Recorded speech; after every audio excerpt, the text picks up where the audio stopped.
Hi, this is Colin from Watch Off the Cuff. We're kind of doing a reboot on the Seiko Solar that I did the crystal for. I contacted the customer and let them know that it was ready. The watch is about 12 years old, and although there's no issues with the capacitor right now, probably in the next few years it's going to lose its capacitance and won't be able to charge anymore. So what we're going to do is we're going to change the capacitor on this watch. So I'll show you step by step how to do that. We'll open up. The movement inside this is a V157A. I'll double check to make sure that's correct. I have a little note over here. Yep, V157A. And it takes a 302334U. And I have some tables that tell me, based on the Seiko movement, what capacitor it takes.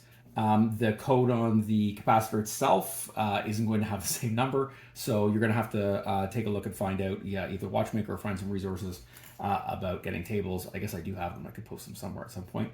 Maybe at Horological Society of Canada.org, which has been a new thing that I've launched this last month to support watchmaking in Canada. Anyway, let's get to doing the capacitor on this.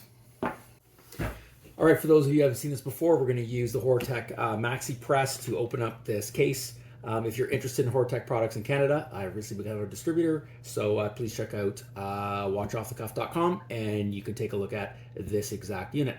Anyway, so let's get to loading this into the small carriage here, and we're going to put it into the holder.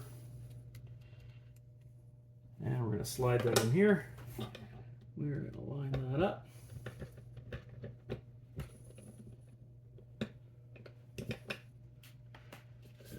Open that case up. We'll get that started. Use the old Bergeon Magic 8 Ball, which I also have on my website.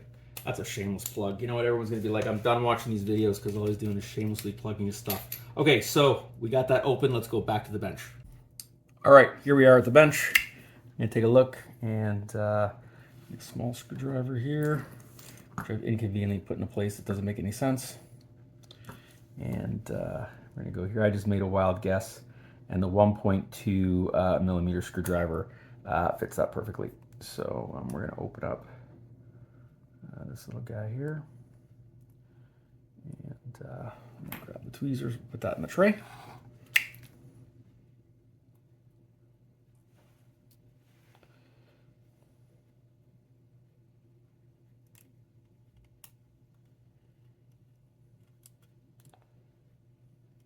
Pull the unit just like that. So there's our battery. Just mumbling to myself, making sure that was still in focus. We're going to open up this new capacitor. I'm making a total mess of it.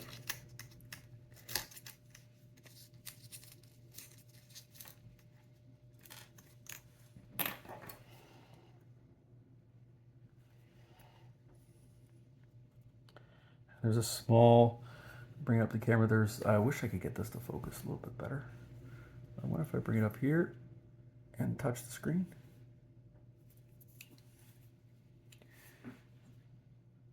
Doing a terrible job. I'm going to grab a different pair of glasses. And we're going to make sure that everybody can see it.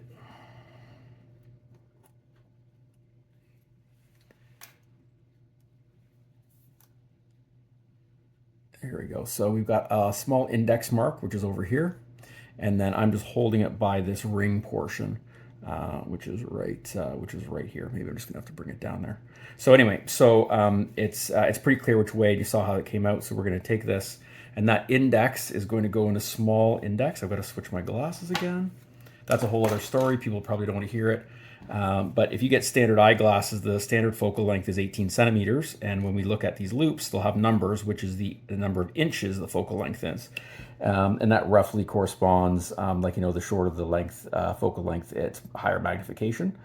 So I'm kind of in the between right now, unless I get some custom, some custom glasses or some progressives or something, where I kind of have a dead spot right now. If I wear the glasses I'm wearing right now, I'm good if I can see this tray right here, but I'm dead kind of between my loop and the tray, which is, if you just is terribly annoying. But anyway, I'm working on it. I will take anyone in the comments that that has a good optical solution for someone who's got aging eyes like I do.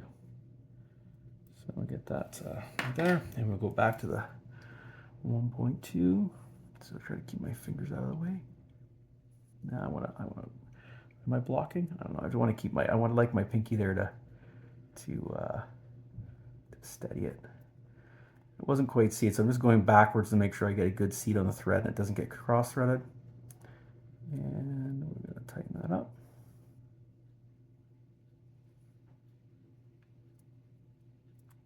Great.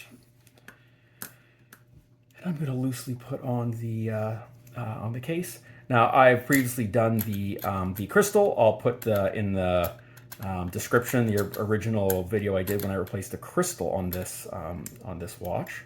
Doesn't feel right. I'm going to make sure that's set down. So that gasket is freshly lubricated. I did a pressure test on it as well. So same thing. I'm just going backwards a little bit, just making sure it seats in the thread properly. Here, I'm going to grab my Bergeron Magic 8 Ball.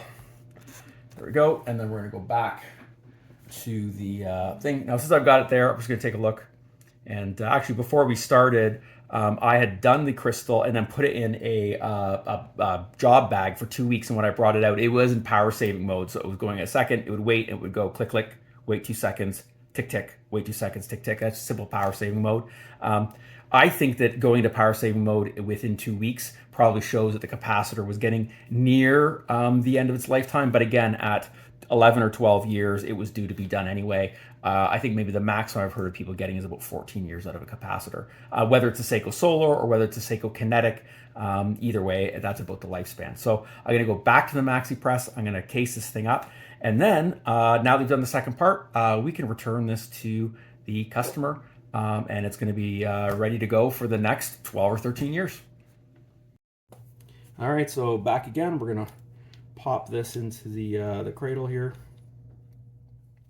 Here we go. Back in the press here.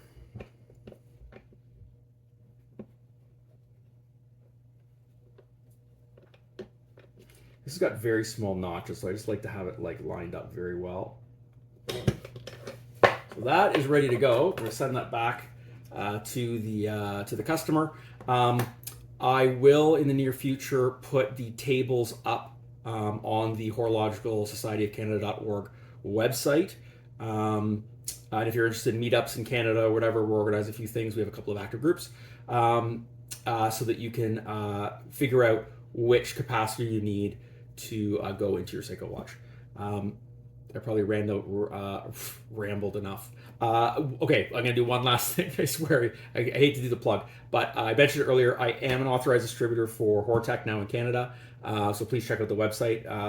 It helps support me, and I hope I can support you with someone that uses the equipment and give you practical advice about what I think you need and don't need. I certainly made some mistakes.